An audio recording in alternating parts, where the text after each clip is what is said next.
Mr. Speaker, this government is ambitious for our people and our country, and we believe that unleashing the talents of the British people is the key to our future success.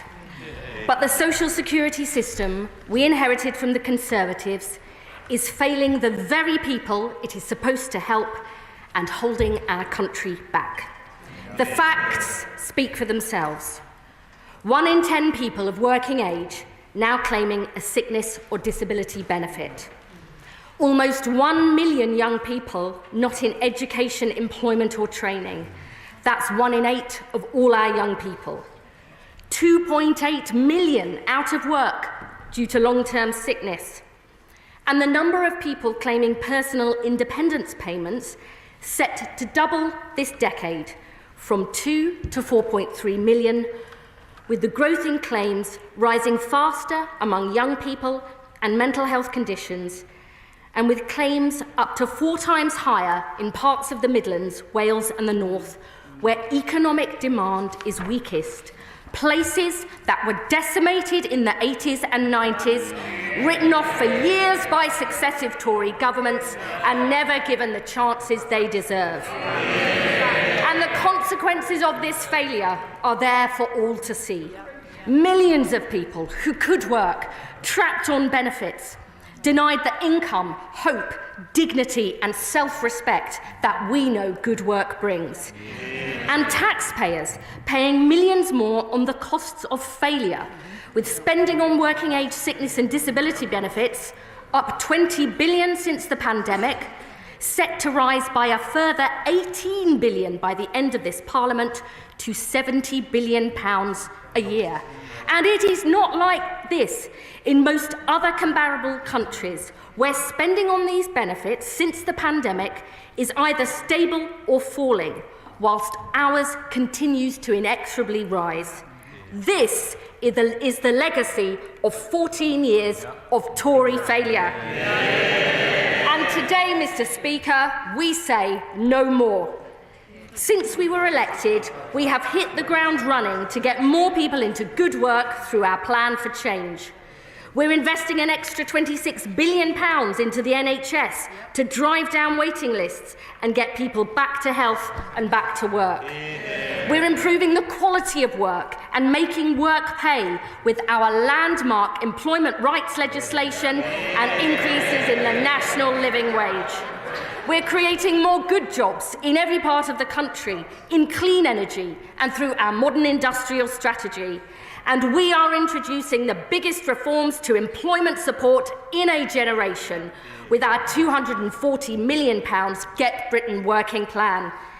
Today, our Pathways to Work Green Paper sets out decisive action to fix the broken benefits system, creating a more proactive, pro-work system for those who can work, and so we protect it for those who cannot work now and for the long term. Mr. Speaker, I know as a constituency MP for 14 years that there will always be people who can never work because of the severity of their disability or illness. Under this government, the social security system will always be there for people in genuine need. That is a principle we will never compromise on. But disabled people and people with health conditions who can work should have the same rights, choices and chances to work as everybody else. That principle of equality is vital too, because far from what members opposite would have you believe, many sick and disabled people want to work with the right help and support. And unlike the Conservatives, that is what we will deliver. Mr. Speaker, our first aim is to secure a decisive shift towards prevention and early intervention. Almost 4 million people are in work with a work-limiting health condition, and around 300,000 fall out of work every year. So we've got to do far more to help people stay in work and get back to work quickly, because your chances of returning are 5 times higher in the first year. Our plans to give statutory sick pay for 1 million of the lowest paid workers and more rights to flexible working will help keep more people in work. The Workwell programme is trialling new approaches, like GPs referring people to employment advisors instead of signing them off sick. And our Keep Britain Working review, led by former John Lewis boss Sir Charlie Mayfield, will set out what government and employers can do together to create healthier, more inclusive workplaces. So we help more employers offer opportunities for disabled people, including through measures like reasonable adjustments, alongside our Green Paper consultation on reforming access to work so it is fit for the future. And today, I can announce another step. Our Green Paper will consult on a major reform of contributory benefits, merging contributions-based job seekers allowance and employment support allowance into a new time-limited unemployment insurance paid at a higher rate without having to prove you cannot work in order to get it. So if you have paid into the system, you'll get stronger income protection while we help you get back on track. Yeah. Our second objective is to restore trust and fairness in the benefits system by fixing the broken assessment process and tackling the perverse incentives that drive people into welfare dependency. Now, members on this side of the House have long argued that the work capability assessment is not fit for purpose. Going through the WCA is complex, time-consuming and often stressful for claimants, especially if they also have to go through the PIP assessment. And more fundamentally, it's based on a binary can-can't work divide, when we know the truth is that many people's physical and mental health conditions fluctuate. The consultation on the Conservatives' discredited WCA proposals was ruled unlawful by the courts. So today I can announce we will not go ahead with their proposals. Instead, we will scrap the WCA in 2028. In future, extra financial support for health conditions in universal credit will be available solely through the PIP assessment. So extra income is based on the impact of someone's health condition or disability, not on their capacity to work, reducing the number of assessments that people have to go through, and a vital step towards de-risking work. And, Mr. Speaker, we will do more by legislating for a right to try, guaranteeing that work in and of itself will never lead to a benefit reassessment, giving people the confidence to take the plunge and try work without the fear this will put their benefits at risk. Mr. Speaker, we will also tackle the perverse financial incentives that the party opposite created, which actively encourage people into welfare dependency. The Tories ran down the value of the Universal Credit Standard Allowance. As a result, the health top-up is now worth double the standard allowance at more than £400 a month. And in 2017, they took away extra financial help for the group of people who could prepare for work. So we're left with a binary assessment of can or can't work and a clear financial incentive to define yourself as incapable of work, something the OBR, IFS and others say is a likely factor driving people onto incapacity benefits. Today, we tackle this problem head-on. We will legislate to rebalance the payments in universal credit from April next year, holding the value of the health top-up fixed in cash terms for existing claimants and reducing it for new claimants, with an additional premium for people with severe lifelong conditions that mean that they will never work, to give them the financial security they deserve. And alongside this, Mr. Speaker, we will bring in a permanent, above-inflation rise to the standard allowance in universal credit for the first time ever. A £775 annual increase in cash terms by 2029-30, and a decisive step to tackle the perverse incentives in the system. We will also fix the failing system of reassessments. The Conservatives failed to switch reassessments back on after the pandemic. So they're down by more than 2/3, with face-to-face assessments going from 7 in 10 to only 1 in 10. We will turn these reassessments back on at scale and shift the focus back to doing more face-to-face. And we will ensure they are recorded as standard to give confidence to claimants and taxpayers that they're being done properly. And Mr. Speaker, I can also announce for people on universal credit with the most severe disabilities and health conditions that will never improve, we want to ensure that they are never reassessed to give them the confidence and dignity they deserve. And we will fundamentally overhaul the DWP's safeguarding approach to make sure all our processes and training are of the highest quality so we protect and support the most vulnerable people. Mr. Speaker, alongside these changes, we will also reform disability benefits so they focus support on those in greatest need and to ensure the social security system lasts for the long term into the future. Social and demographic change means more people are now living with a disability. But the increase in disability benefits is double the rate of increasing prevalence of working age disability in the country, with claims amongst young people up 150%, for mental health conditions up 190%, and claims for learning difficulties up over 400%, according to the IFS. Every day, there are more than 1,000 new PIP awards.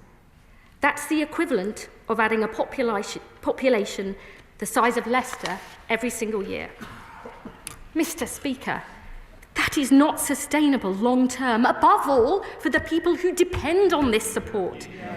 But the Tories have no proper plan to deal with this, just yet more ill-thought-through consultations.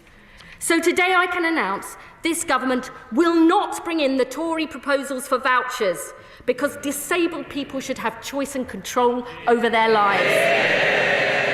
We will not means test PIP because disabled people deserve extra support, whatever their incomes. And Mr. Speaker, I can confirm we will not freeze PIP either.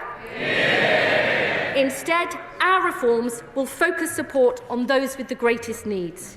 We will legislate for a change in PIP so people will need to score a minimum of 4 points in at least one activity to qualify for the daily living element of PIP from November 2026. This will not affect the mobility component of PIP and only relates to the daily living element. And alongside this, we will launch a review of the PIP assessment, led by my right honourable friend, the Minister for Social Security and Disability, in close consultation with disabled people, the organisations that represent them, and other experts. So we make sure PIP and the assessment process is fit for purpose now and into the future. And Mr. Speaker, this is a significant reform package that is expected to save over £5 billion in 2029-30, and the OBR will set out their final assessment of the costings next week. Our third and final objective is to deliver personalised support to sick and disabled people who can work to get the jobs they need and deserve. We know from the last Labour government and our new deals for disabled people, young people and the long-term unemployed, the difference that proper employment support can make. And more recent evidence from the Work Choice programme and additional work coach time shows support can make a significant difference in the number of people getting work, keeping work and improving their mental health and well-being too. This Labour government believes that an active state can transform people's lives. We know this because we have done it before. So today I can announce we will invest an additional £1 billion a year for employment support with the aim of guaranteeing high-quality, tailored and personalised support to help people on a pathway to work. The largest ever investment in opportunities to work for sick and disabled people. And alongside this, for those on the UC Health top-up, we will bring in an expectation to engage and a new support conversation to talk about people's goals and aspirations, combined with an offer of personalised health, skills and employment support. And because being out of work or training when you're young is so damaging for your future prospects, we will go further. In addition to funding our youth guarantee through the £240 million Get Britain Working Plan, we will consult on delaying access to the health top-up in universal credit until someone is aged 22, with the savings reinvested into work support and training opportunities, so every young person is earning or learning and on a pathway to success. Yeah. Mr. Speaker, the Conservatives left a broken benefits system that's failing the people who depend on it and our country as a whole. The status quo is unacceptable, but it is not inevitable. We were elected on a mandate for change, to end the sticking plaster approach and tackle the root causes of problems in this country that have been ignored for too long. Because we believe in the value and potential of every single person, that we all have something positive to contribute and can make a difference, whether that's in paid work, in our families or communities, alongside our neighbours and friends. We will unleash this potential in every corner of the land, because we are as ambitious for the British people as they are for themselves. Today we take decisive action, and I commend this statement to the House. Shadow Secretary of State Helen Whately. Thank you, Mr. Speaker, and I thank the Right Honourable Lady for advance sight of her statement. She and I agree on one thing: the welfare bill is too high. Left unchecked, it will rise to £100 billion by the end of the decade. Spending more on sickness benefits than we do on defence is not the sign of a strong country, and this isn't just a question of money. We have 3 million working-age people not working due to ill health, not filling the roles businesses need, not contributing to our economy, not fulfilling their own potential. Now, the best way to get the welfare bill down is to get people off benefits and into work. That is what we did year after year after taking office in 2010. Despite the once-in-a-century pandemic, there were 4 million more people in employment when we left office than the mess we inherited from Labour. Before the pandemic, economic inactivity was at a historic low. But it's true that then we started to see a new phenomenon: growing numbers of people claiming sickness benefits, and particularly worryingly, young people. A system set up with good intentions to protect the most vulnerable in society had over time morphed into something broader, driven in part by a well-intentioned but not always helpful medicalisation of life's ups and downs. In government, we identified this problem. We worked up plans to tackle it, but at every point, Labour opposed them. In fact, the Chancellor said that not one single penny could be saved from benefits. So when they came into office, not only did they cancel or delay pretty much everything we handed over, they had no plans of their own. They walked into the department with empty notebooks. All they'd done in opposition is oppose, instead of the hard work of coming up with their own answers. That's why the country has had to wait another 8 months for this announcement. And in that time, taxpayers have shelled out £7 billion in extra sickness benefits. Nearly 500,000 people have been signed off sick. In fact, 60 people were signed onto sickness benefits while the Right Honourable Lady was talking. Nonetheless, I have been looking forward to hearing what she would announce today, and which of the many things briefed out to the media her spinning policy wheel would eventually land on. Governing is hard. We know that. In the last few weeks, they have made it look really hard. But nothing compared to how hard life can be for a severely disabled person. Somebody for whom getting up, getting dressed, getting breakfast, things most of us here found easy to do this morning, they find hard, if not impossible. For some people, the last few weeks has been deeply frightening. They will be glad I can genuinely say that I want the Right Honourable Lady to succeed, and I welcome her commitment today to increase the number of reassessments and that more of these will be taking place face-to-face and recorded. I welcome the investment in employment support for disabled people. And of course, I welcome her re-announcing a host of things that we were doing in government. Scrapping the work capability assessment and creating a single assessment. That is already government policy, due to come in 2026-27. Her big idea seems to be to delay this until 2028. Merging New Style JSA and ESA into a new time-limited higher rate, a proposal we worked up in government. Tightening up eligibility for PIP, a consultation we launched, and by the way, would have gone much further on. Ending reassessments for people whose health conditions won't improve, we consulted on. Their right to try guarantee sounds remarkably similar to our chance to work guarantee. And of course, her continued support for Workwell, a programme I launched with the now Shadow Chancellor. In fact, the only original idea I can see in their entire announcement is increasing the rate of unemployment benefits, a Labour policy if ever I heard one. Mr. Speaker, this is a now or never chance to seize the moment, a now or never for millions of people who will otherwise be signed off for what could end up being a lifetime on benefits. But this announcement today leaves me with more questions than answers. How many people will this help back into work? By when? Surely we haven't been waiting 8 months just for another green paper. Where is the fit note reform crucial to stem the flow of people onto benefits? Where is the action on people being signed off sick for the everyday ups and downs of life? Why is she only planning to save $5 billion when the bill is forecast to rise to over $100 billion?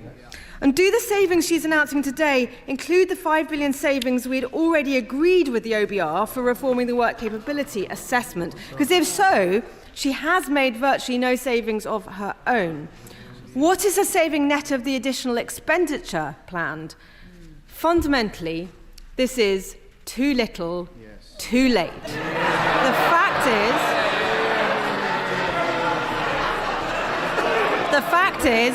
$5 billion just doesn't cut it with a bill so big going up so fast. She needed to be tougher. She should be saying, no more hard-working taxpayers funding the family next door not to work. No more free top-of-the-range cars for people who don't need them. No more sickfluencers helping people to claim money they don't need. And now, before the Right Honourable Lady puts on her angry voice and leans across the dispatch box to shout at me about 14 years, can I gently say to her that everybody in this chamber and around the country knows that we lost and they won, and now her job is to govern, and it is my job to hold her to account. Our country needs everybody who can work to work. This principle should be at the heart of our welfare system. It is good for the taxpayer, good for the economy, good for the individual and their family who benefit from the security, dignity and purpose that work brings. And it means that those who genuinely cannot work get the support they deserve. But the fact is, fewer people work under Labour. It's happened every time they've been in office, and it's already happening now. They should have taken their time in opposition to come up with some meaningful reforms. They didn't, and the country is already paying the price. Secretary of State. Thank you, Mr. Speaker. I mean, I personally like the Honourable Lady a great deal, but her entire response seemed to be railing against her own party's failings and lamenting action her party itself failed to take. Too little, too late, it indeed will be the epitaph of the Conservative Party. One thing I do agree with is that this is a now or never moment, and I'm proud that this government is taking it, taking decisive action, ducking the challenges that have been ignored for too long. And also, I would say, Mr. Speaker, I'm not interested in being tough. This is about real people with real lives, and we have to be careful how we talk about this. I'm interested in taking the right steps to actually change the system, to transform people's lives, and crucially, to ensure that we have a social security system that lasts in future. 1 in 3 of us will have a health condition in our lifetimes. 1 in 4 of us is disabled.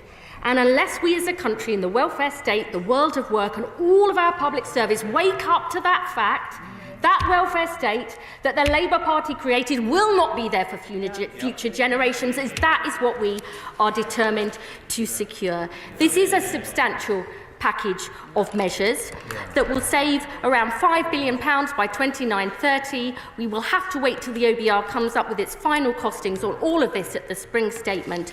But I would just leave honourable members with this. The former Chancellor George Osborne said a decade ago, governments let unemployed people get parked on disability benefits and told they would never work again. Why? Because people on disability benefits don't get counted in unemployment figures that could embarrass politicians. The Labour Party isn't embarrassed about this situation. We're ashamed of the state the Tories left the country in. We will face up to our responsibilities. It's time honourable members opposite did the same. Chair of the Select Committee, Debbie Abrahams. Thank you so much, Mr. Speaker, and I thank my right honourable friend for her statement. I absolutely agree. Our social security system isn't fit for purpose, and I think the measures, particularly in terms of increasing employment support by £1 billion a year, by increasing the standard allowance of universal credit, something unfortunately the opposition failed to do when they were in government, will be really, really positively felt. I also appreciate the difficult financial circumstances we face ourselves, and in spite of the £5 billion being said by the party opposite to be a huge figure, it's actually the largest cut in social security support since 2015. And I would put that there are alternative, more compassionate ways to balance the books rather than on the back of sick and disabled people. I absolutely fundamentally believe that my right honourable friend is on the right course, and I implore my party to try and get our reforms to bed in first before we look to making the cuts, a point that others have also made.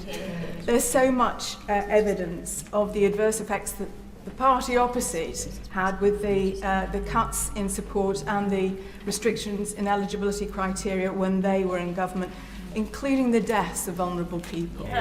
And we can't have a repeat of that. So I would be grateful if my honourable friend could, as a matter of urgency, publish the analysis that they've had on the impacts, particularly on mental health impacts, and also to give an outline of when we are expected to respond.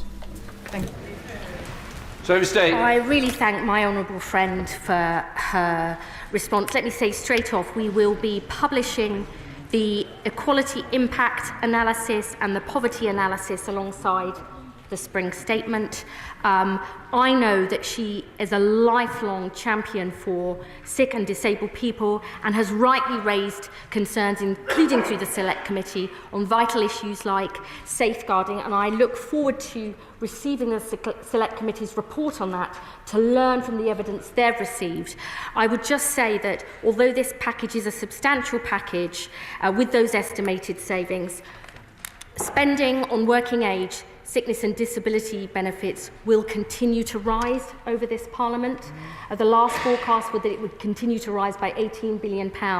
It is not a cut, as the Honourable Lady has said. These are really important issues. We need to work to get this right, to make sure the proper support is in place for people, and I really do genuinely look forward to working with the Select Committee to get all these proposals right. Steve Darling, the Liberal Democrat spokesperson. Thank you, Mr. Speaker, and I would first of all like to start by thanking the Secretary of State for sharing her statement in advance. That was extremely welcome. Liberal Democrats want to see more people in work, including those with disabilities.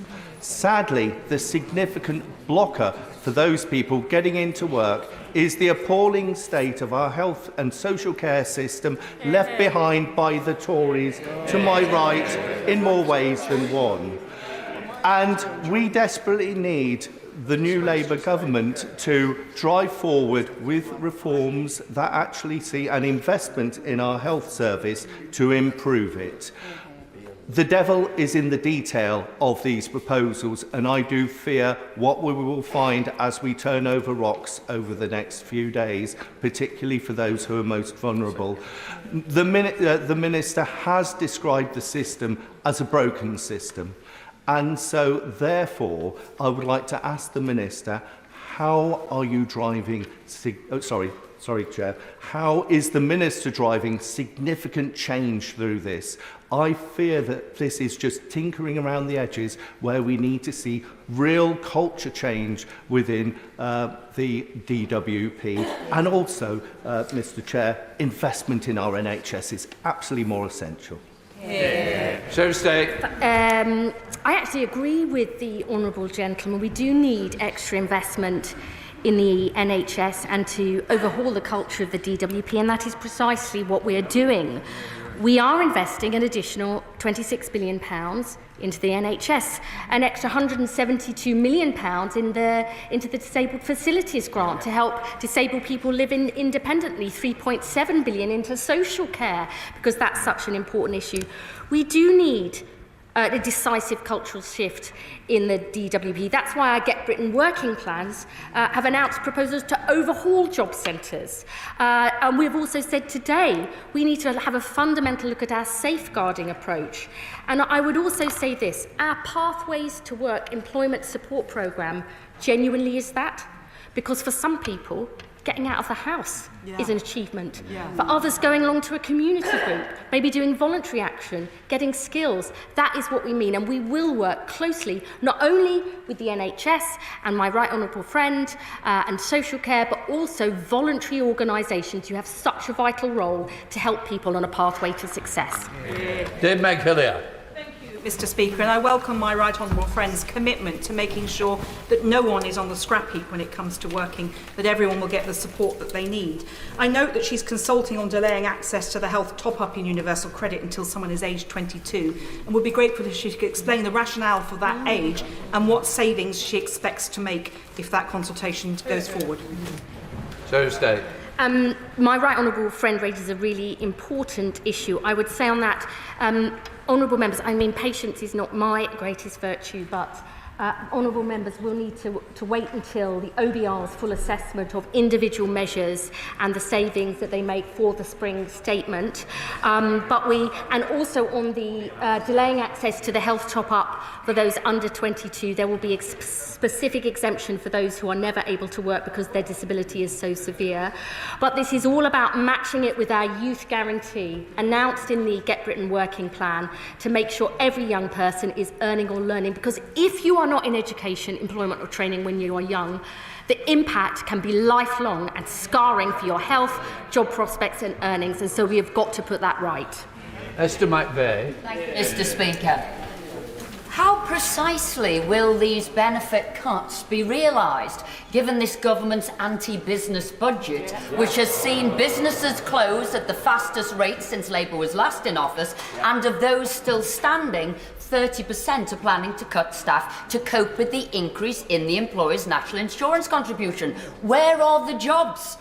We know Labour is the party of the magic money tree. Is Labour now the party of the magic jobs tree too? I mean, the only party that believes in magic money is members opposite, who wrote a cheque that they couldn't pay. And I would say to the honourable lady, unlike members opposite, we believe good work and good rights at work actually is of benefit to businesses, because the best businesses know it helps retain people and reduce the costs of recruitment. We are overhauling our approach with employers in the DWP, because only 1 in 6 ever uses a job centre to recruit. We want to have a single account manager for all businesses. We're going to make sure our job centres are much more embedded in their local communities, so they have detailed knowledge of individual employers. That is the way that we get Britain working and growing again. Clive Lewis. Thank you, Mr. Speaker. Can I ask the Minister, when they made the decision, to go down this route, Did they understand the pain and difficulty that this will cause millions of people, millions of our constituents who are using food banks, who are using social supermarkets, people who are on the brink? This £5 billion cut is going to impact them more than I think her department is giving credit for. And I would like her department to be able to look my constituents in the eye when I go back to them to tell them that this is going to work for them, because as things stand, my constituents, my friends, my family are very angry about this, and they do not think this is the kind of action that a Labour government takes. I have great respect for my honourable friend, but let me just say this to him. I've spent years chairing Feeding Leicester, the programme to end hunger in my city. And I know that I can look my constituents in the eye and say to them, I know that getting more people into better paid jobs is the key to their future success. I know dealing with their mental health problems, which we know are so prevalent, is absolutely essential. We, the Labour Party, believe that if you can work, we will give you the help to get back on your feet, because that is the long-term route to tackling poverty, tackling inequality, which is what this Labour Party is all about. Caroline Day. Thank you very much, Mr. Speaker. Like the Honourable Lady, I was also elected in 2010, and I need to tell her that our recollections differ. Because when I came into this role after 13 years of Labour government, 7.5% of the young people in the Gosport constituency were not in education, employment or training. That was a number that was down to 3% by last year. And since they've taken office, 83,000 more people across this country of working age are now unemployed. So what I want to know from her is all the jobs that take on so many of the young people across our constituencies, from adult social care to childcare to hair and beauty, are telling me that they're not now taking on more staff as a result of her Chancellor's changes to national insurance contributions. Surely the two are mutually incompatible. Secretary of State. I would say to the honourable lady, unless we cut waiting times and waiting lists in the NHS so people can get back to health and back to work. That is the reason that we are investing an extra £26 billion into the NHS, and many employers have said to me that they are deeply concerned about that. And we are precisely dealing with those key sectors, health and social care, construction, all those areas where people want people with the skills to get jobs. We are overhauling our approach in DWP, setting up sector work-based academy programmes specifically tailored to employers' needs. I know there's more we need to do to work with employers to help them get people back into work, and that is what this government will deliver. Dr. Bleed-Timble. Thank you, Mr. Speaker. After 14 years of Conservative failure, there's a 29% employment gap and a 17% pay gap for disabled people in this country.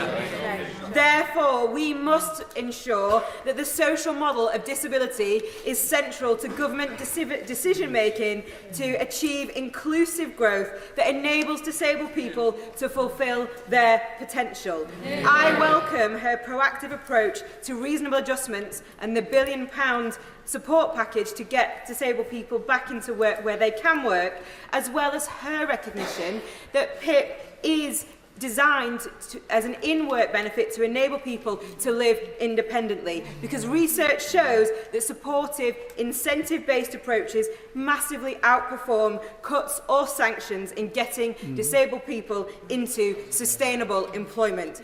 What work has she done to develop inclusive growth strategies across all employment sectors to close the disability employment gap and the disability pay gaps? Secretary of State.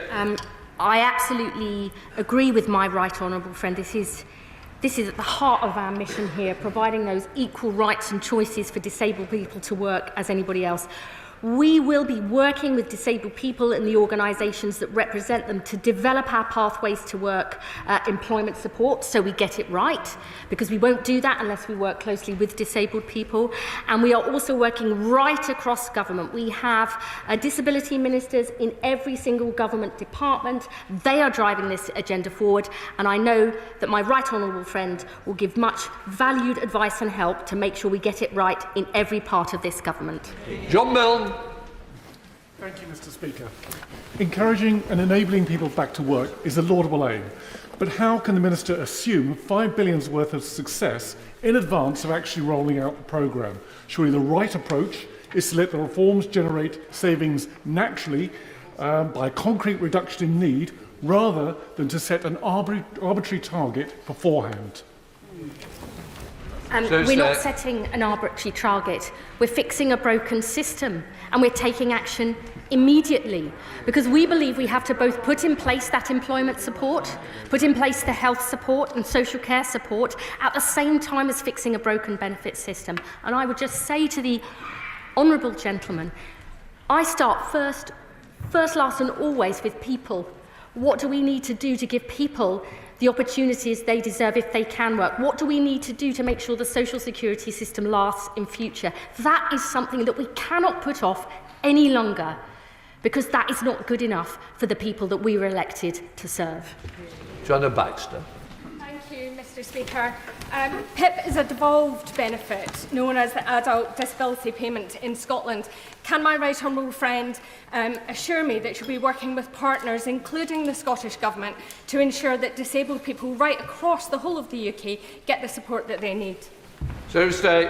Absolutely, that is very important for me personally and the government as a whole, because we want people in Scotland to have the same chances and choices to work if they can do as everybody else, and to make sure people have proper protections. That is essential for us, and I will continue to work closely with the Scottish Government, not just in my own area, but I know across the board in other government departments too.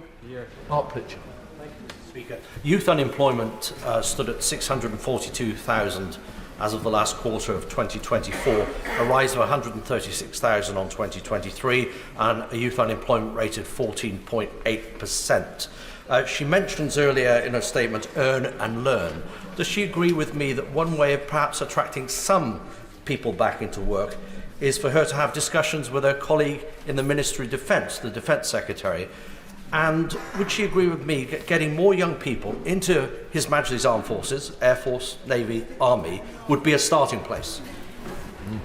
I absolutely agree with the honourable gentleman. Indeed, before I was appointed to this position in opposition as a constituency MP, I have discussed with my local job centre and the Armed Forces recruitment precisely these issues, because of the really exciting careers and opportunities that are available. I think are really important for young people in my constituency and the one that he represents, and I will certainly be having more conversations with colleagues in the Ministry of Defence to make sure we put this plan into action.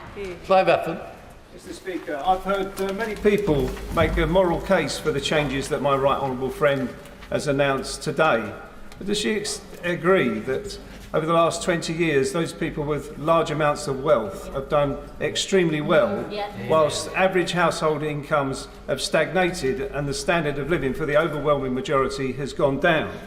So whilst we make a moral case for changes to the benefit system, shouldn't we also be making a case for how we tax wealth as opposed to income? My honourable friend is right that those with the broadest shoulders should bear the biggest burden, and that's why I'm very proud that we have tackled issues like closing loopholes in the non-dom tax status, why we've looked at the profits of the energy companies and many other areas. I think that is an absolute principle of this Labour Party, of fairness in the tax system. Stephen Flynn. They say they won't change their fiscal rules because of their manifesto. They say they won't change their tax policies because of their manifesto. They say they won't change their position in relation to the single market because of their manifesto. Perhaps the Secretary of State could outline to me and to people right across the UK where in her manifesto it stated that they were going to take £5 billion away from disabled people. I'm very happy to send a highlighted version of our manifesto to the honourable gentleman, where we said we would reform or replace the WCA. We said we'd make sure we dealt with backlogs in access to work. We said we'd make work pay. We said we'd invest more in the NHS. We said we'd improve employment rights. We said we'd create jobs in every part of the country. I'm very proud we're delivering on it. I just asked the honourable gentleman to take a look at what's happening in Scotland and their record there, because there's probably more they could do. Jill German. Thank you, Mr Speaker. I'm delighted to hear my right honourable friend announce additional investment for high-quality, tailored and personalised support to help people on a pathway to work, and the recognition that for so many it is indeed a pathway and not just a series of referrals that just lead back to square one. So can my right honourable friend assure me that joint working with local support services like those in Clwyd North, already doing great work, will form part of this so a truly local, person-centred approach can be achieved? Thursday. Yes. We won't get this right unless we draw on the huge strengths of our voluntary and community organisations. You know, I have never believed that there are hard-to-reach groups. It's just we need to change what we do. And I think there's a lot we can learn from groups like the one my honourable friend suggests, because it really is a pathway to work. I think we've got to end this false divide between those who can and can't work and understand that there are steps towards a better life, and that's what this government wants to deliver. Dr. Luke Evans. Thank you, Mr Speaker. Two practical questions. She said she's joining Job Seekers Allowance and Employment Support Allowance into a new time-limited unemployment insurance. What is that time limit? And second of all, she said an expectation on people to look for work. What happens when they don't meet that expectation, and what discipline is faced if they don't take that up? The time limit is one of the things we're consulting on in the Green Paper, and I look forward to hearing his views about that. And in terms of the expectation to engage, it's actually very interesting when we have started to free up our work coach time, actually offer support on the phone, in person. Many people have come forward because we're trying to change the culture of that. Actually, I mean, the Conservatives always leap straight to a position where people refuse to get involved. Actually, we've got to change the culture. And I believe that is the way that we would get more people onto that pathway to success. Lawrence Eshelon.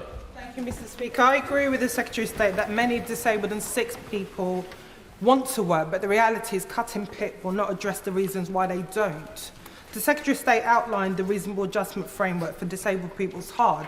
It's very hard to navigate. It took me 6 months to navigate that for my member of staff in the place where we legislate. So how hard is it going to be for disabled people in the workplace to try to get those employees to make those adjustments? Can the Secretary of State outline how she's going to make sure that the workplace is ready for people accessing the workplace, and that disabled gap employment, which really, in a sense, doesn't have anything to do with benefits, but some of the reasonable adjustments that we see not happening at the moment? I know my honourable friend is an absolute passionate advocate of these issues, and she's right. We have to do far more to work with employers to ensure that those basic reasonable adjustments need to be made. That is one of the issues that Sir Charlie Mayfield is looking at in our Keep Britain Working review, precisely because we know good employers understand the need to make these changes. I am very happy to meet with my honourable friend to go through this in more detail, because she's right, we've got to get this absolutely nailed. Gavin Robinson.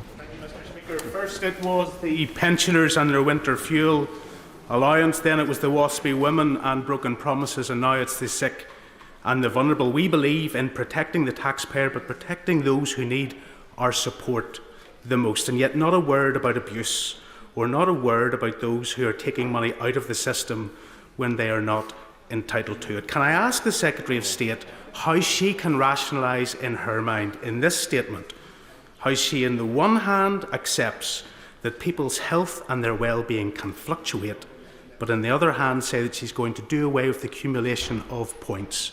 To require an applicant to get 4 points in any one box does away with the ability to recognise that mental ill health particularly manifests itself in many different ways, and that accumulation of points has been incredibly important to get support for those who need it most. If it fluctuates, how is she doing away with that accumulation? I would say to the honourable gentleman, there is very clear evidence that good work is good for mental health.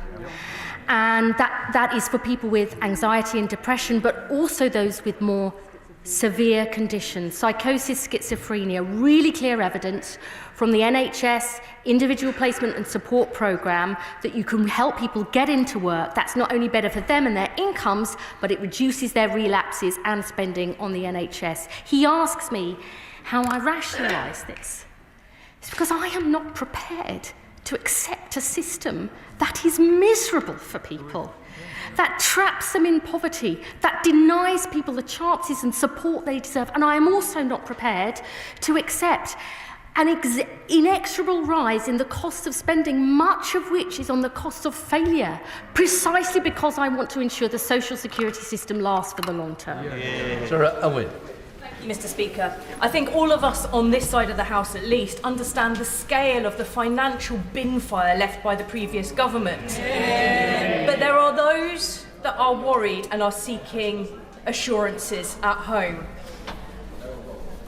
Of the 1 million people potentially losing disability support, what guarantees can my right honourable friend give that those that are unable to feed or toilet themselves will not lose out in personal care? And of the 1 million who can and do want to work, of course we welcome that £1 billion extra support. But how is this government going to hold uncooperative employers' feet to the fire in giving disabled people an equal chance of employment and career success? Thursday.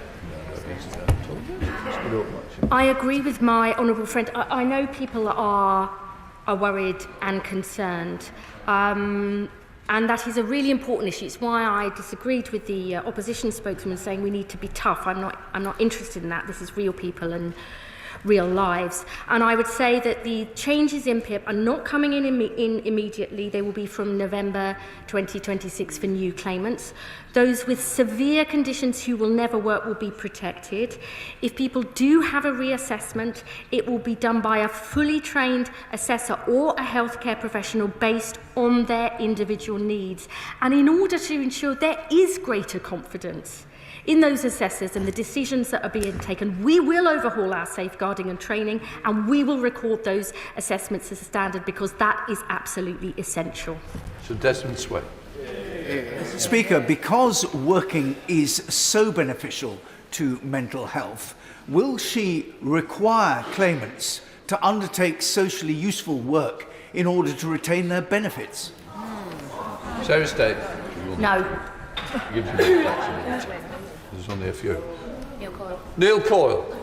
Can I thank the Secretary of State for listening to disabled people and their organisations on ending the needless, wasteful and extremely expensive repeat reassessments for those with progressive conditions. I hope it's being welcomed by those who've campaigned for that for many years.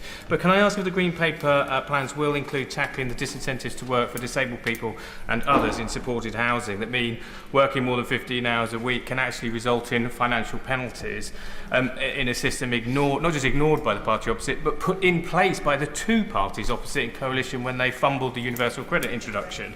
Will this government fix those tax allowances to ensure that work always pays, including for disabled people in supported housing?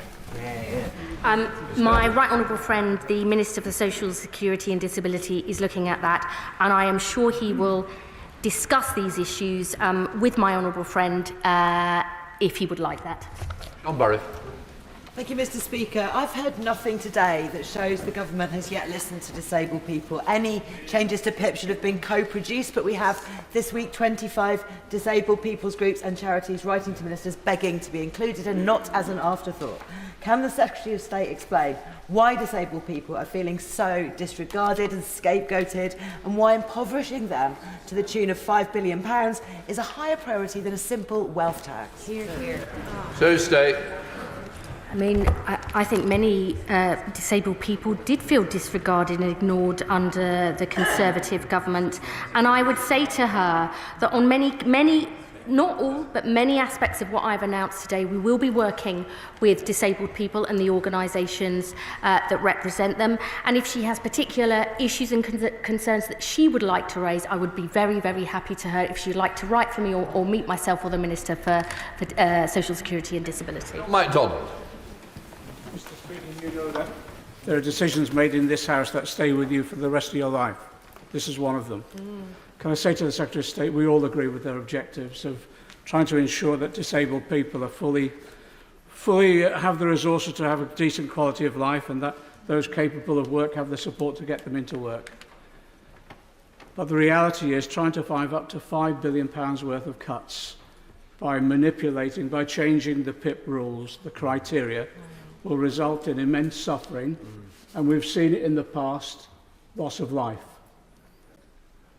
So what monitoring, independent monitoring, will take place that will be reported to this House, and what threshold of suffering will it take to take an alternative route to supporting disabled people? I would say to my honourable friend, I take very seriously the issues that I've announced today. We absolutely want to make sure that all of the assessment processes and training are properly scrutinised, and we are overhauling our safeguarding processes. But let me just say this. My objective is to improve the lives and life chances of sick and disabled people, for those who can work, to support them to get into work, for those who will never work, to protect them, switching off the reassessments that have been done to give them dignity and respect. And I believe that that mission, not only to ensure those who can work do work, but to secure the sustainability of the social security for the long term, is precisely the responsibility of a Labour Party that founded the welfare state. Dame Harriet Baldwin. Thank you, Madam Deputy Speaker. One of the first acts of her government was to take away the winter fuel allowance from millions of pensioners on incomes as low as £13,000 a year, including 44,000 who are terminally ill or were. So can she reassure all our constituents that in making these changes, she will not be going after those who have a terminal illness? That is absolutely essential for me personally and for the government as a whole, and I do give that assurance to the honourable lady. But I would just gently say to her, you know, under the Conservatives, pensioner poverty increased, and they left 880,000 pensioners not getting the pension credit they deserve. They are suddenly converted to caring about pensioners on low incomes. In contrast, we've decided to act. Rachel Maskell. Thank you, Madam Deputy Speaker. As a physio, I know that optimising somebody's function and independence in work or not in work saves the system so much money because it prevents dependency. However, I find that incongruous with the cut of £5 billion and also changing the eligibility criteria. So will she ensure that before those precise measures are brought before the House, that disabled people are consulted and involved in that decision-making process, but also that we ensure that people maintain their independence, their psychological safety, their dignity, and aren't pushed further into poverty? Secretary of State. I would say to the honourable lady, I absolutely agree that keeping older people as physically independent for as long as possible is vital. That is one of the reasons why we're investing £26 billion extra into the NHS. We're also rolling out employment advisors, not only in talking therapies, in mental health services, but starting that in physical health too, including for people with musculoskeletal conditions, because I think getting people back to health and back to work is so important. We will be legislating on the PIP changes. There will be full ability for this House to debate those changes, and we will be consulting with disabled people, crucially, on the employment support programme, how we get that right, and how we make sure that is much more joined up with the health support that many disabled people, sick and disabled people, need. Lisa Smart. Thank you very much, Madam Deputy Speaker. Many of my Hazel Grove constituents are keen as mustard to get back to work, but they are waiting for either a diagnosis or treatment on the NHS. This is made more difficult by capital spending needed at Stepping Hill Hospital, and also the fact that mental health services across Greater Manchester are stretched too thinly. What assurance can the Secretary of State give these constituents that her announcements today are not going to make more difficult an already really difficult time of their lives? Mary Rimmer. I mean, she's absolutely right to champion the needs of... Yeah, Yes, thank you. She's absolutely right to champion her constituents' needs and to say many people, in fact, we recently did a survey of people on sickness and disability benefits, and 2 in 5 of them all said they were on a waiting list. And that is really concerning to us, which is why we are putting that extra investment in place. We need to go further and faster on driving those waiting lists down, but we have already achieved those 2 million extra appointments that we said we'd deliver in our manifesto 7 months early, and we will do even more to make sure her constituents get back to health and back to work. Mary Rimmer. Thank you, Madam Deputy Speaker. Nearly 1 million young people are leaving school and not in employment and training or education. My colleague and I, both representing St Helens, received a letter a couple of weeks ago, and it came a message from tutors in the college who were having difficulty getting young people to join training, education, and could we do anything about it? Could the Minister say a little more about a guarantee for employment for young people and how we're going to get them to accept training? They were afraid of a cut in universal credit. I have to admit, I didn't know young people were on universal credit. I promised I will keep my answers shorter because I know there are so many colleagues who want to get in. Actually, our youth guarantee is going to start being rolled out from next month. It will bring together, local leaders, mayors and local leaders will bring together all that work, health and skills support locally. I'm very happy to talk to her personally about what more we can do in her constituency, because she's right. We've got to get those young people on a pathway to success. Jerome Mayhew. Madam Speaker, when I fought the last election, I was honest with my electorate, telling them that we would save £12 billion from the welfare budget. Was the Minister honest with her electorate when she talked about their plans to cut disability welfare, or is she making this policy on the hoof because the Chancellor has destroyed economic growth? Secretary of State. They didn't have a plan. The former Chancellor, the member for Godalming and Ash, actually admitted during the general election that money had already been scored. So I'd say I will listen more to the honourable member when they actually put forward a plan that works instead of having it discredited in the courts. Dan Francis. Thank you, Madam Deputy Speaker. Too many carers of disabled people end up with physical and mental health disabilities themselves and end up trapped in the system of their loved one.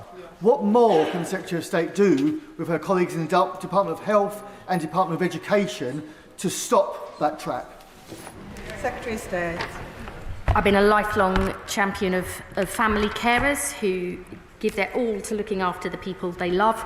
My honourable friend will know we've already boosted the carers allowance earning threshold by £45 a week to £196, benefiting more than 60,000 carers by 29/30, the biggest ever cash increase in the earnings threshold for carers. There's much more we need to do to support family carers, including them, enabling them to balance their work and caring responsibilities. So I look forward to talking to my honourable friend about this, because there's much more we need to do. Dr Caroline Johnson. Thank you, Madam Deputy Speaker. Madam Deputy Speaker, the Secretary of State says she'll legislate for a change in PIP so that people must score a minimum of 4 points in at least one activity to qualify in the future. This means that an individual who needs supervision or assistance with therapy 3.5 hours a week, and prompting and assistance with washing, and assistance to get in the bath or shower, and supervision to manage their toilet needs, and assistance to dress and undress their lower body would no longer qualify for PIP. How many such individuals are there? Secretary of State. It doesn't mean that. What I would say is that every single case is assessed on individual need. And I would say to the honourable lady, it is really important that she understands and her constituents understand we will protect those with the severe disabilities who can never work. And for anyone who goes through a reassessment process, that will be done based on their personal individual needs. Dr Zabir Ahmed. Thank you, Madam Deputy Speaker. My right honourable friend will agree with me that under the managed decline of the SNP, people in Scotland are more likely to be economically inactive than the rest of the UK. She will further agree with me that we have greater ambitions for the people of Scotland, particularly young people, than the party opposite. Will she agree with me that these reforms are absolutely necessary so we put more Scots back to work and back on the road to prosperity? Secretary of State. Yes, I would. I mean, people in Scotland deserve the same chances and choices to work, to get skills, get training, to not have young people leaving school without the qualifications they need, to not have an NHS that isn't reducing waiting times, to overhaul job centres. Absolutely. And we will continue to work with the Scottish Government to put all of those problems right, because we want people in every part of this country to benefit. Richard Ford. Thank you, Madam Deputy Speaker. I welcome the Secretary of State's shift towards prevention. Last May, my constituent Alexander McRandall was riding his motorbike on the lanes of East Devon when he struck a pothole and was thrown from his bike. His collision resulted in permanent nerve damage. He's had to leave a 40-year career. His wife Louise has given up work to look after him. While they will be reassured to hear that the government is not going to freeze PIP, does the Secretary of State recognise that prevention also requires more investment in local government to prevent situations like theirs? Secretary of State. I'm really sorry to hear about what's happened to his constituent and his family and the impact that this must have had on them. I think there is absolutely more we need to do to provide local support. That's why the Get Britain Working Plan actually isn't all being determined by Whitehall, because I think local leaders know best what local areas need. So that is why we are devolving more resources, more powers and more responsibilities to local areas to make sure we shift the focus towards prevention and early intervention and help get people back on their feet. Mary Kelly-Foy. Thank you, Madam Deputy Speaker. When cuts to incapacity support was introduced by the last government through the work-related activity component, we saw severe rises in poverty with no significant increase in employment, and cases of mental health skyrocketing. And in the North East, we already have some of the highest rates of poverty and ill health in the country. So what assurances can the Secretary of State give me that these changes won't push people in areas like mine further into poverty and ill health? It is absolutely about areas like my honourable friend represents, areas that have been written off and denied opportunities for so long. And it's really important that we look at this in the round. The action we're taking to create more good jobs in every part of the country through the modern industrial strategy, clean energy and building 1.5 million homes. My honourable friend, the Health Secretary, is sending in specific teams into the top 20 areas with the highest levels of economic inactivity to drive down those waiting lists. There is much more that we need to do to make this focused on the areas that need help most, and I look forward to working with my honourable friend to make that happen. Carla Lockhart. Thank you, Madam Deputy Speaker. Today, across the United Kingdom and in my constituency of Upper Bann, so many genuine benefit recipients are fearful of what lies ahead. People who are vulnerable and need a compassionate welfare system to assist them in their day-to-day living. Regrettably, there's been no reassurance given to those people today, particularly on the 4-point minimum requirement. Little mention today about fraud and the genuine need to tackle it head-on. Does the Secretary of State not believe that equipping our benefit fraud officers with resources and powers to catch and deal with those frauding would be a better starting point than sweeping changes that will unlikely outsmart the fraudster but will hit the most vulnerable? The Honourable Lady may not know, but we have a fraud bill going through Parliament right now because we believe £8 billion wasted on fraud every single year is unacceptable. I'm more than happy to write to her to set out the contents of that bill and then we can have another discussion. Imran Hussain. Thank you, Madam Deputy Speaker. And the reality remains that over the last few weeks, thousands of the most severely disabled people in my constituency and millions across the UK have watched in disbelief as politicians debate cuts to the support that enables their very survival, leaving many at breaking point, Madam Deputy Speaker. Does the Secretary of State understand the real fear and distress that this has caused? And will she today, from that dispatch box, commit to ensuring that not a single person who currently receives PIP now is unfairly punished or left struggling by these plans? Secretary of State. I do understand the worry and anxiety, and I hope I've made clear to the House today, I don't start from a position of being tough. I start by precisely from a position of compassion for people who can work, who are being denied opportunities, and for compassion for severely disabled people who will never work, which is one of the reasons why we're overhauling our safeguarding processes and ensuring those who can never work are never reassessed to give them the confidence and dignity they deserve. Gregory Stafford. Thank you, Madam Deputy Speaker. I welcome any initiative that will see more people getting back into work. And whilst I have some concerns about the detail that the Secretary of State has announced, especially around targeting, I think, the wrong people within this, and also the fact that there won't be the jobs for them to go to because of national insurance contributions, can I press, however, on the actual detail? I find it strange that she can tell us it's going to save £5 billion, but can't even give us a ballpark figure of how much she's going to spend beyond and above the £1 billion that she's already announced. I know it's going to come out in the OBR. I don't expect it to the penny, but can she give us a rough cost of how much her changes are actually going to cost? Secretary of State. The honourable gentleman may know that members on this side of the House strongly believe in and support the independence of the OBR and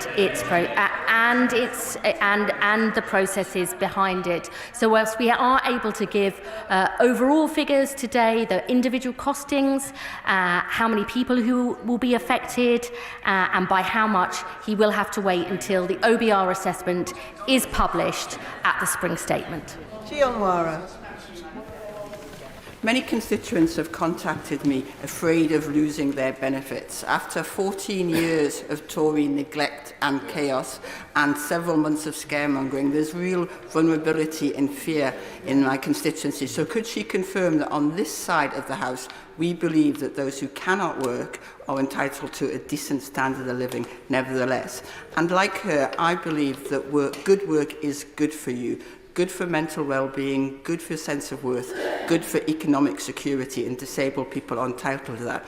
Would she write to me and set out in detail the incremental support that disabled people in Newcastle Central and West, including tech support, can expect as a result of these measures, and when? Secretary of State. I absolutely commit to doing that. Harriet Cross. Thank you, Madam Deputy Speaker. The statement referred to right to try legislation being brought forward, and in the statement the Secretary of State also referred to de-risking work. But the Treasury's NICS rises make employing more expensive, and the Employment Rights Bill makes employing more risky. What assessment has her department done with other relevant departments on the impact of the recent government policies on job creation, and what impact this will have for the opportunities of sick and disabled people to try work?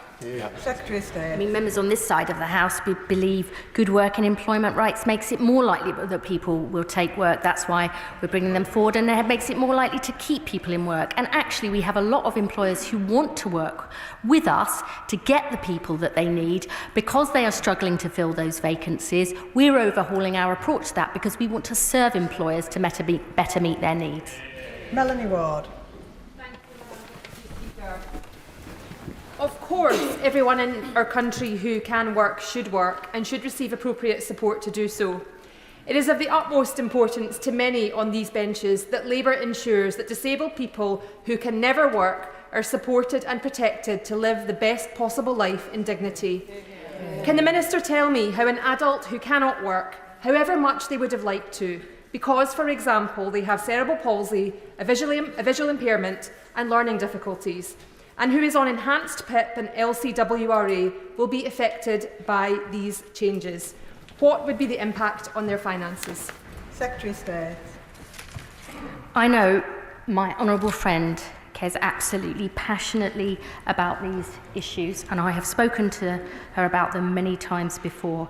I absolutely agree, and we commit that people who will never be able to work because of the severity of their disability or health condition will be protected by this. And in fact, by never going back and reassessing people, I hope that we will make a positive improvement, giving them the dignity and respect they need and deserve.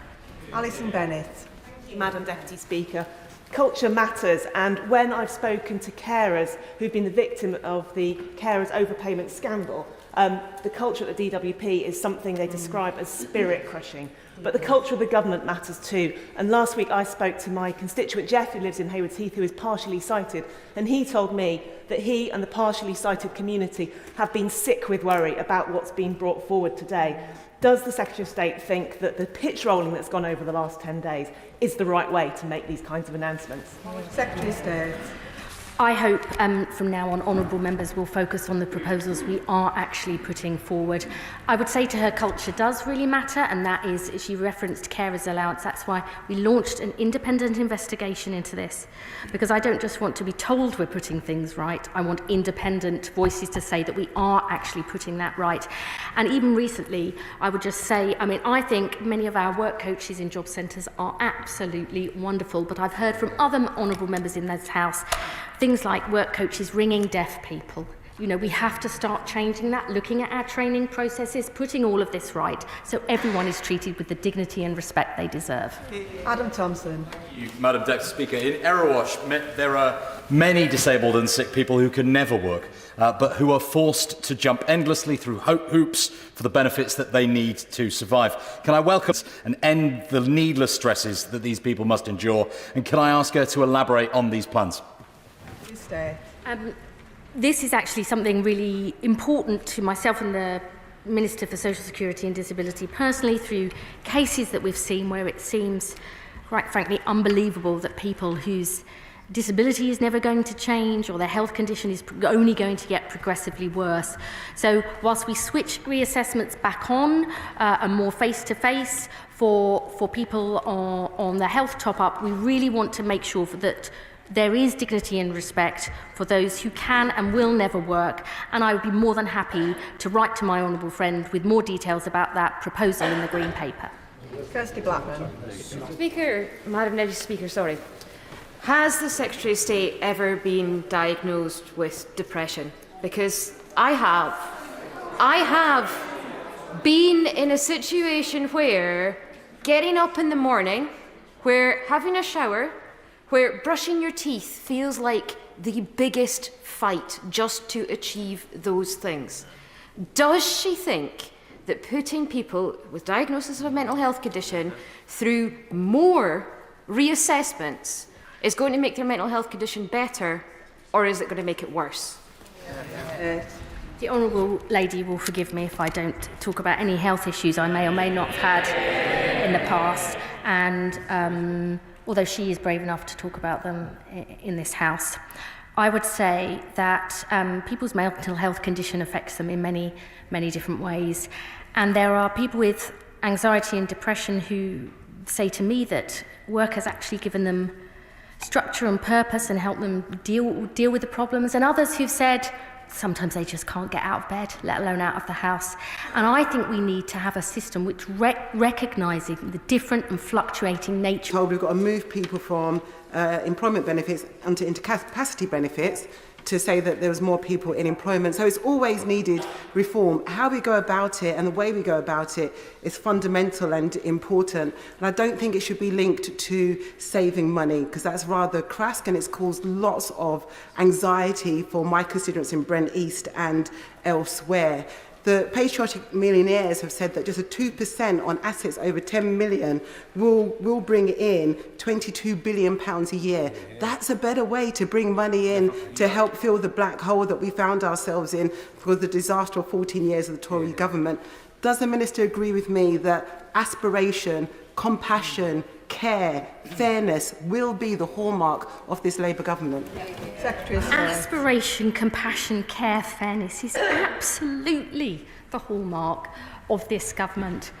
That is why we are bringing forward these reforms. And as I said earlier to the House, I don't start from a spreadsheet.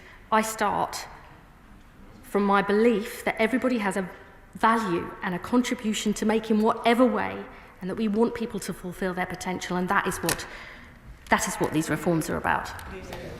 Ben Opsy-Jecty.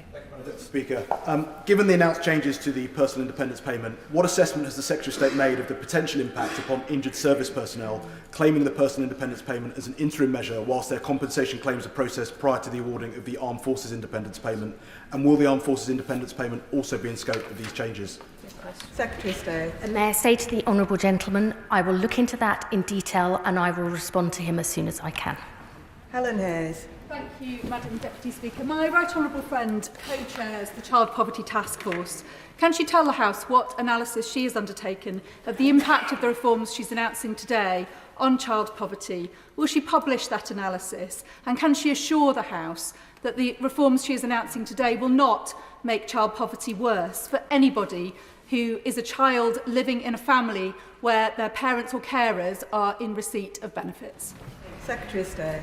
As I said earlier, and my honourable friend raises a very important point, we will publish the equality impact analysis and the poverty impact analysis around the time of the spring statement. I would say what's really important is we have to look at the benefits for more people being in work and improving their incomes. That is absolutely essential, and we will be coming forward with our child poverty strategy because we have a clear manifesto commitment to drive that down, because children growing up in poverty could have their life chances damaged for years to come, and we are determined to put that right. Jeremy Corbyn. Thank you, Madam Deputy Speaker. The predication of this whole statement is saving £5 billion at the expense of people with disabilities in our society. Anyone who's been through the trauma of trying to apply for a personal independence payment and the intrusive nature of the questioning and the very great difficulty of obtaining it and then of continuing to receive it in the future, what her statement has done is caused consternation and dismay to many people around the country who understandably are alarmed that their benefits are going to go down, particularly those with disabilities, and they're going to live in greater poverty as a result of it. Can she, with hand on heart, say that no disabled person is going to be worse off after a statement, or is that £5 billion going to be taken at the expense of those who live the most difficult lives already in our society? Secretary of State. The predication of this statement is to stop people being written off, denied opportunities, denied hope, denied a future, and it's about making the social security system sustainable for the long term. And that for me is so important, because when you have 1,000 new people being new PIP awards every single day, many driven by mental health, young people, we have got to look at this. We can't duck this challenge, because I want a social security system that is there for centuries to come. Before I call the next member, I am hoping to try and get everybody in, but I will be finishing around 2:30, so please do help each other by keeping questions and answers short. Gregor Poynton. Thank you, Madam Deputy Speaker. My Livingston constituents will welcome the Secretary's commitment today to protect with dignity those who cannot work because they're so severely disabled or with illness. But there are many sick and disabled people who can work with the right support. So can my right honourable friend confirm that those people will get the support they need to get into work to build a better life for them and their families? Secretary of State. Yes. Honourable members have rightly said that PIP is not a benefit related to work, it's a contribution to the extra costs of living with a disability. And actually 17% of people on PIP are in work. I want to expand opportunities for disabled people who can work to get into work, because the disability employment gap, which actually fell under the last government, has sort of flatlined. We want to sort that out, because we believe disabled people should have the same rights and chances to work if they can as everybody else. Vicky Slade. Madam Deputy Speaker, can the Minister offer some reassurance to Sue from Wareham about her 45-year-old son who is permanently disabled through childhood illness? She told me that he's got great abilities and works part-time with support, but every time there's a change of circumstance, he has to prove again his permanent disability. Now, you've confirmed that there will be changes regarding reassessments by DWP, but will these also apply across other government departments, including DFT, for matters including bus passes and blue badges, because these things cause huge mental health issues? Secretary of State. She raises a really important point. I will look at that and write back to the Honourable Lady to make sure we address it properly. Charlotte Nichols. Thank you, Madam Deputy Speaker. While I accept it's perfectly possible for people with the right support with severe mental health conditions to work, as in Warrington we already have an employment rate above the government's national target. Is there not a risk that these proposals today are premature and are legislating for the mental health services we might hope to have in the future, not where these services are today? And does she accept that the issue is not over-diagnosis, but the broken mental health services we inherited? Secretary of State. I've always believed that we should follow the evidence on this. We've got a clear commitment to recruiting 8,500 new mental health workers to have mental health support in every primary and secondary school to prevent problems from happening. But I would say we also need to roll out this individual placement support within the NHS. I mean, I've seen it in my own constituency. It can be life transforming, but we need to go further and faster to ensure all people with mental health problems who can work do that. Anne Davies. Madam Llefarydd. Wales will be hit hard by these cuts, with the second highest proportion of disabled people of working age in the UK. And stripping £5 billion from the system will only increase pressure on other services. Has the Secretary of State secured her Labour Welsh Government colleagues' approval, as they will be the ones that will have to shoulder the cost of these damaging cuts? Well done. Secretary of State. Welsh Labour wants to see more people having the chances and choices to get good jobs. That is why we have a modern industrial strategy to create good jobs in every part of the country, why we're building 1.5 million new homes, why we want to see clean energy support. All of these things will make a huge difference.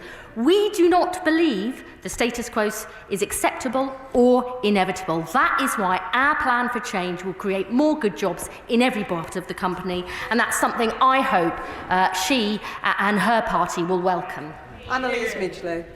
Thank you, Madam Deputy Speaker. I support the measures taken in this statement to get people who can work into work. I've been contacted by constituents who are worried. Like my constituent Lisa, who's got a son with a severe disability. He will never be able to work and relies on current support. So can my right honourable friend assure me that people like my constituent who cannot work and will never be able to work will not be worse off under these proposals?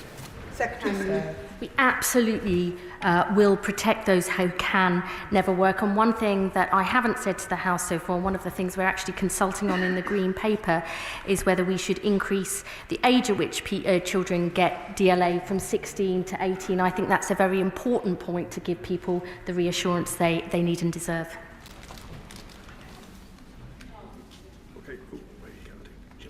Jim Allister.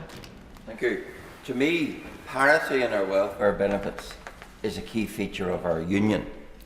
When the last government introduced their welfare reforms, the Northern Ireland Executive saw fit to introduce mitigations, for which they had to pay by taking money off health and education out of the block grant.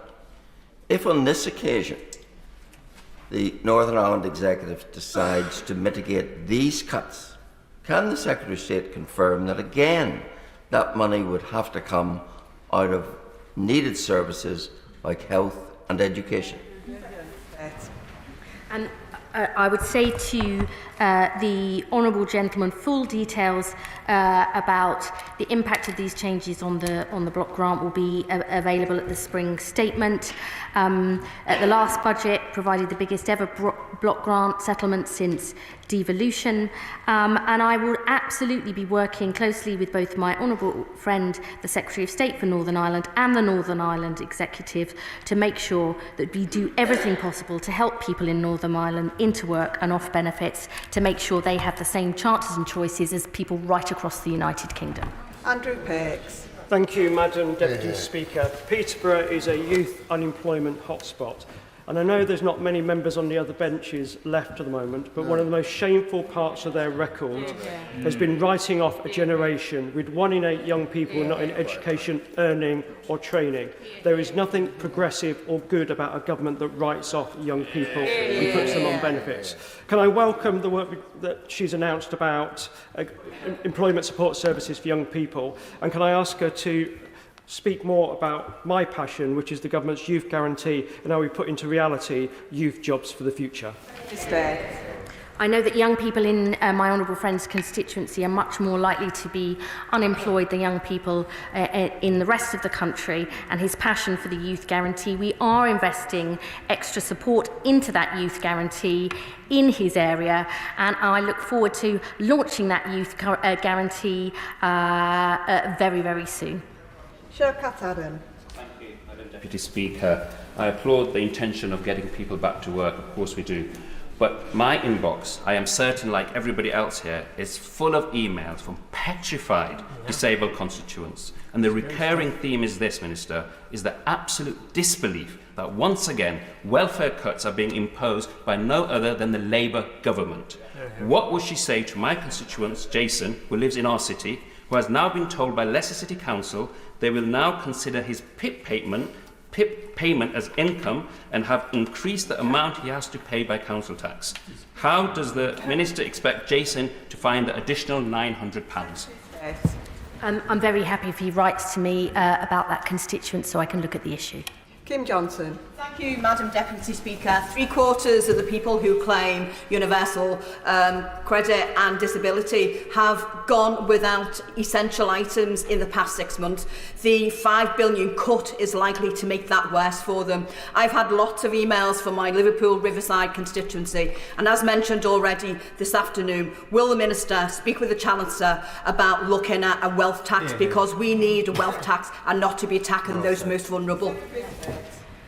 I know my honourable friend cares passionately about these issues. Her constituents will not only benefit from the £1 billion investment into employment support, but the first ever above inflation permanent increase in universal credit if they are on both universal credit and PIP. And we have already taken action to ensure those with the broadest shoulders take a bigger burden, including our action on the non-dom tax status and a tax on the profits of the utility companies. That principle of fairness is vital to us all.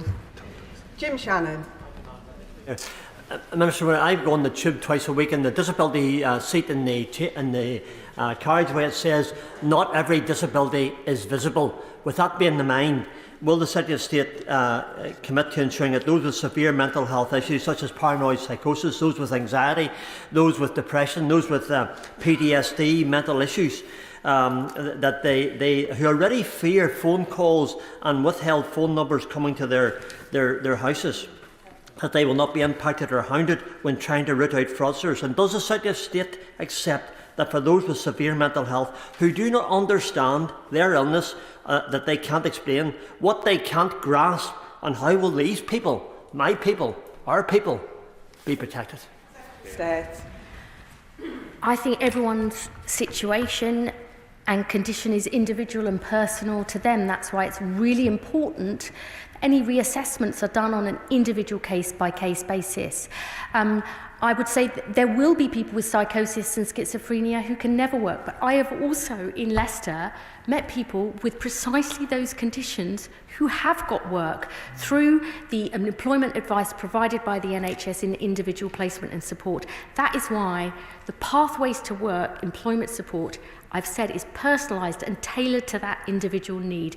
It is not easy in a system as big and as complex as the social security system to look at to give an answer right now to the individuals he's saying, but that's why we must have those personalised assessments done. And I want to make sure much more is done to make sure they're done properly. Richard Bergen. Thank you, Madam Deputy Speaker. Last night I got a response from the Minister for Social Security and Disability to a written question I'd asked on the average payment for the daily living component of PIP. It showed that the average payment was just £12 per day. The daily living component is for extra help needed with everyday tasks like washing, eating, using the toilet and getting dressed. But the Secretary of State's proposal for tightening the eligibility criteria could mean that even those who are assessed as needing help in every criterion may not be entitled to PIP. Isn't it wrong to balance the books on the backs of the sick and disabled people in such a way? I thank my honourable friend for the proposal, just to sort of confirm that we will focus PIP on those with highest needs by changing the assessment so a minimum 4 points is required on the daily living component. That will be for new claimants from November 2026. People who are coming up for reassessments, they will be done on a personal case-by-case basis. I really understand why honourable members put forward issues about individuals, but we can't determine that from the dispatch box. It's got to be done on an individual case-by-case basis. Deputy Speaker, I represent the second most deprived constituency in the United Kingdom, with nearly 1 in 2 children living in poverty, and I really worry about the child poverty numbers that these measures could impact on. But just coming to young people, and especially mental health, we've got double the national average of young people out of work in education and training, but they can't get access to mental health support to get them into work. This is happening right across Blackpool, but across the country. What can the Secretary of State do to turbocharge the health service, but also put voluntary and the third sector and the charity sector into job centres so people can access mental health support immediately, rather than waiting for us to rebuild the NHS after they left it in such a terrible mess? I mean, we actually want to look at putting job centres into GP surgeries, into community centres. I mean, I believe in a jobs and careers service, going to where people are rather than always expecting them to come to us. He is right to raise this issue. I mean, in some parts of the country, I believe I'm right in saying this, for example, in Manchester, in the combined authority there, they've actually commissioned specific talking therapist support for people who are looking for work. That is the direction of travel we want to move in, and I'm more than happy to discuss that with him in more detail. Deirdre Costigan. Thank you, Madam Deputy Speaker. Hundreds of disabled people in Ealing Southall want to work, but they often face absolute poverty pay and feel they would be better off on benefits. This is because, on average, disabled workers are paid £2.35p an hour less than other workers. That's £4,300 less a year. Can the Secretary of State outline how Labour's commitment in the King's Speech to a new equality bill will ensure that disabled workers finally get equal pay at work and can choose a good job over feeling... Order. Secretary of State. I'm delighted to tell my honourable friend we have today launched the consultation on equality pay gap reporting, and I hope that will make a huge difference.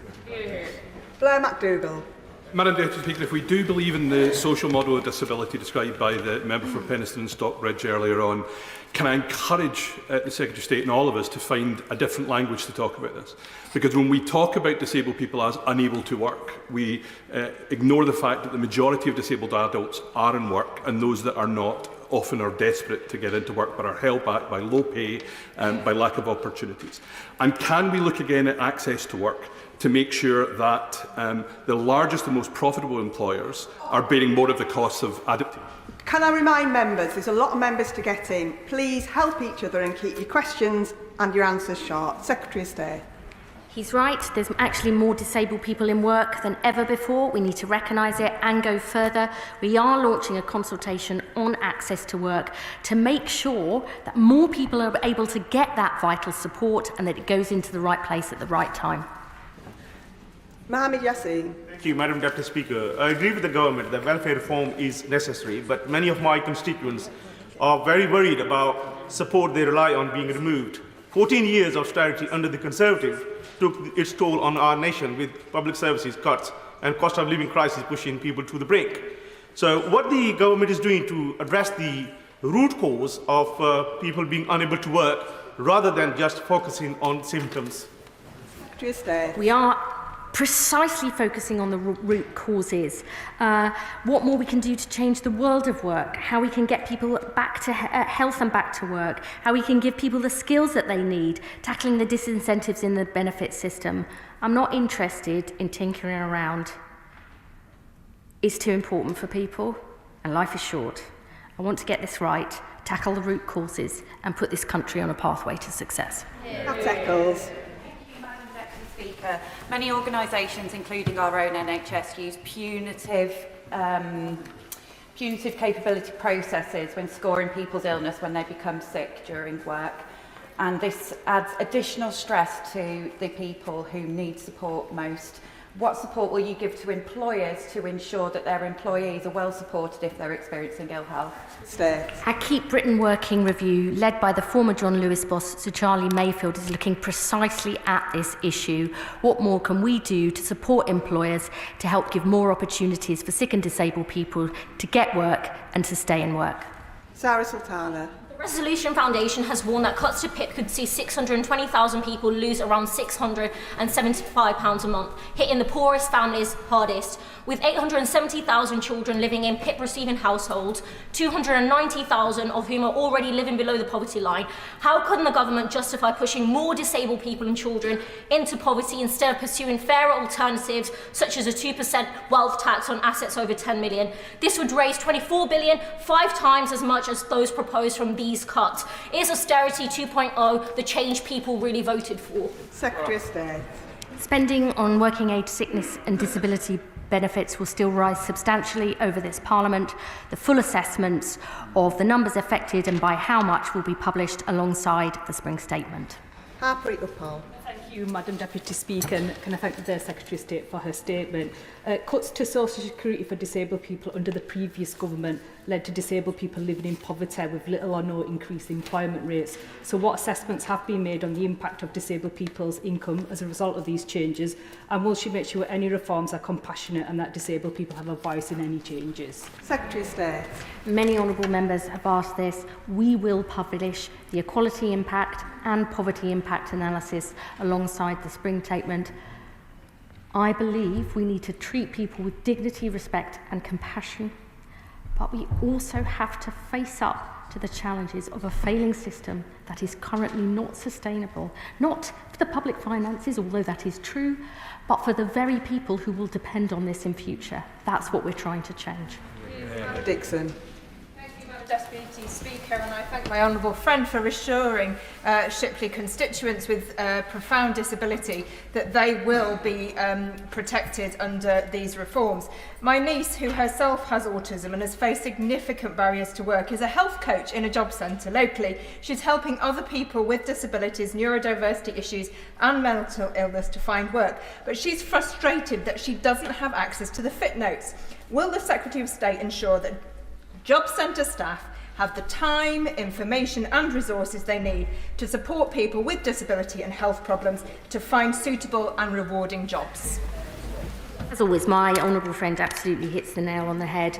We actually want to free up our work coach time from tick box benefit administration, precisely so they can spend more time with sick and disabled people who need support, to refer them to mental health services, debt advice and others. When we have done that, we've shown more people get into work, their finances improve, and so does their mental health. We've announced we already will free up 1,000 work coaches' time to help over 60,000 sick and disabled people. That is just the start. We want that rolled out right across the land. Jen Craft. Speaker, I am one of only 6 to 8% of people living with a serious mental illness in employment, despite 80% of us wanting to work. I am here despite a mental health system that I've always found unsupportive, and because I went out of my way to forge my own pathway of support and care. So while I welcome the Secretary of State's offer of a package of support, my plea to her is that she work with her colleagues in the Department of Health to make sure that those of us that suffer with a severe mental illness have the true support that we need to access employment. My honourable friend is right. I believe actually one of the things we learned in the pandemic is a healthy nation and a healthy economy are two sides of the same coin. I believe there is much, much more we need to do to join up what the DWP does with what the NHS does, and crucially also with local skills and voluntary organisations. That isn't the way we've worked in the past, but that's what we want to change. Terry Jeremy. His adult life, my dad had a life-altering stroke in 2013. He was just 55. PIP kept him alive for 10 further years. As the person who helped fill in his PIP forms, take him to assessments and make the telephone calls, I can tell you without a doubt the system is already incredibly difficult to access.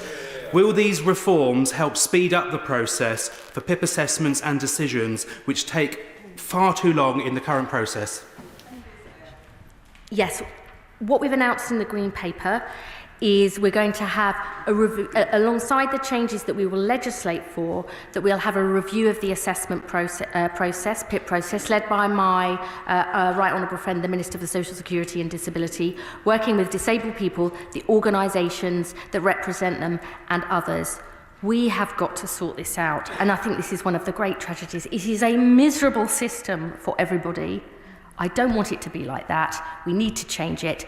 And I really look forward to talking to my honourable friend to get more of his ideas. Sarah Coombs. Labour believes in the value and dignity that having a job gives you, but too many disabled people who want a job are being let down and trapped by the current system.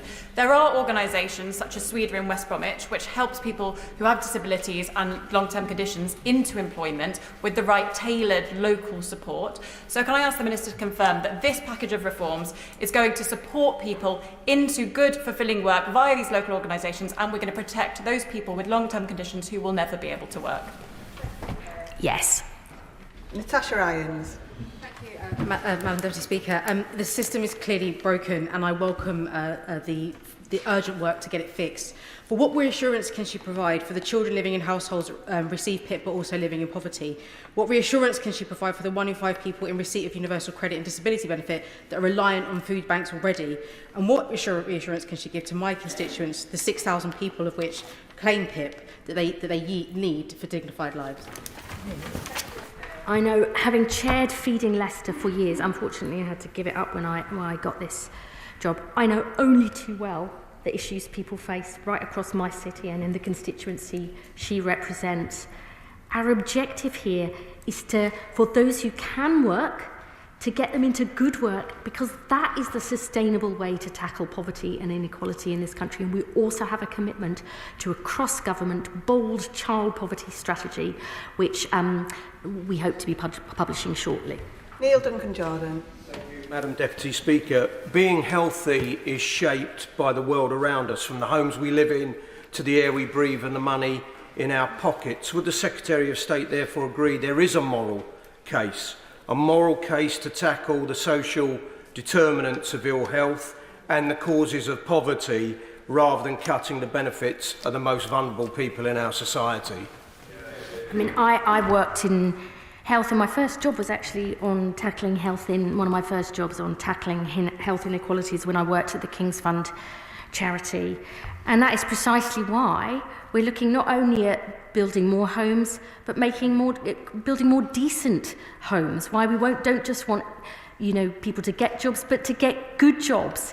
It's why we're looking at raising the income of the poorest people with our new fair repayment rate, which gives on average £420 a year extra to the 1.2 million poorest families. There is much more that we can do, but right across government, our purpose is to tackle that poverty and inequality by getting more people into good jobs. That is the Labour way.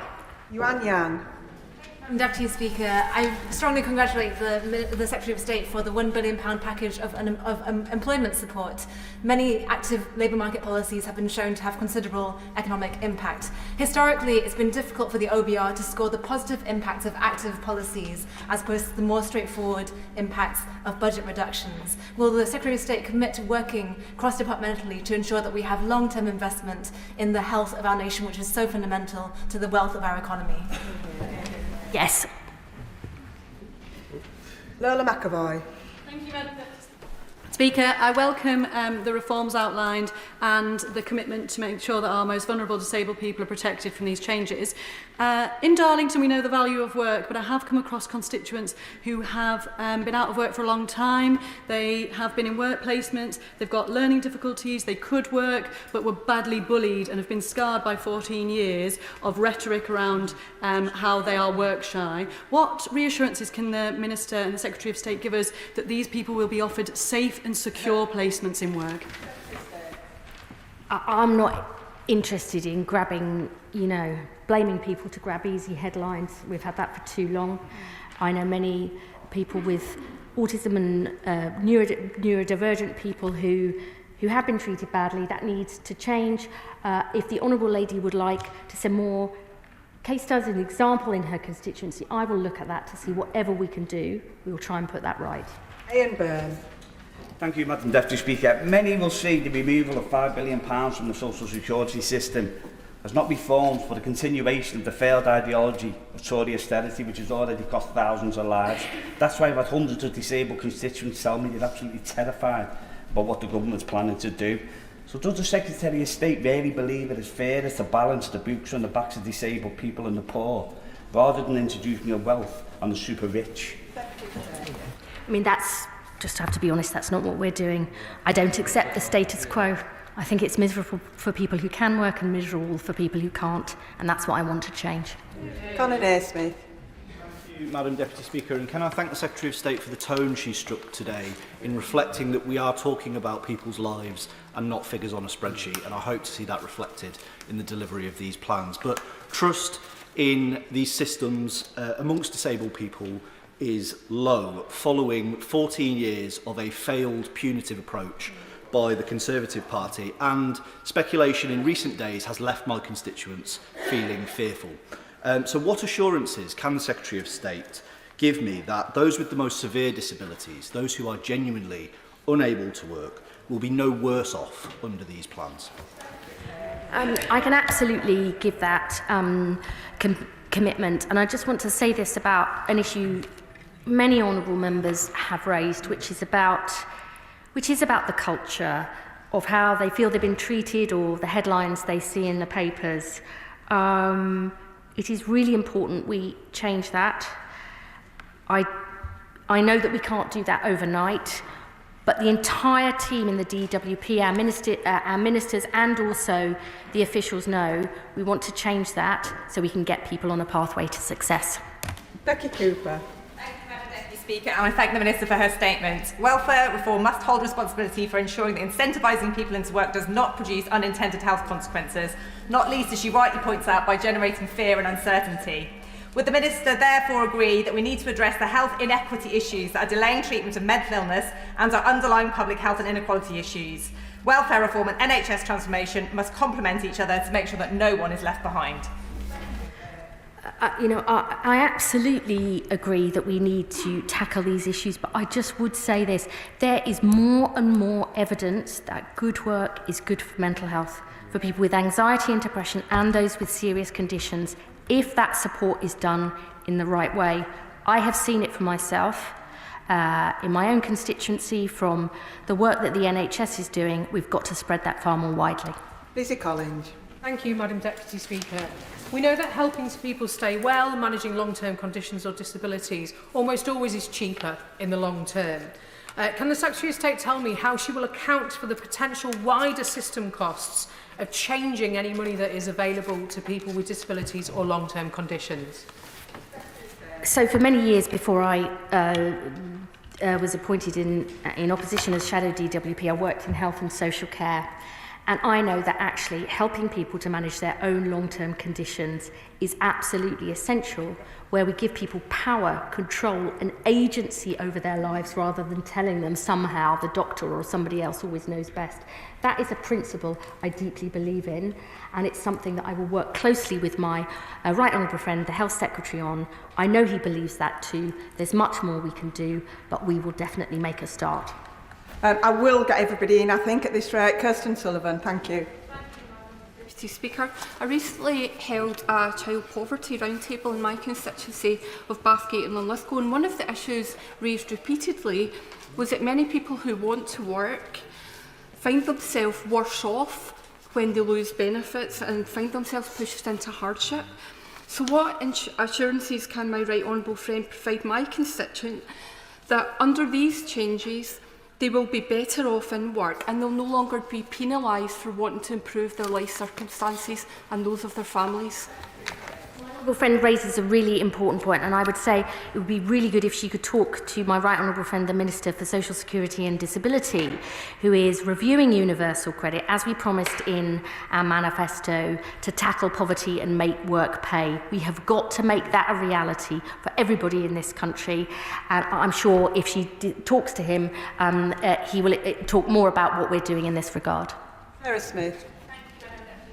Last week, my constituent Ellie, who's visually impaired, visited the local job centre. In that experience, as a full-time student seeking part-time work, she was belittled, she was spoken over, she was told that she couldn't get help because she was on PIP and not on UC, and she left feeling devastated by that experience. Can the Secretary of State reassure me and her that this experience will become a thing of the past for people like her desperately seeking work?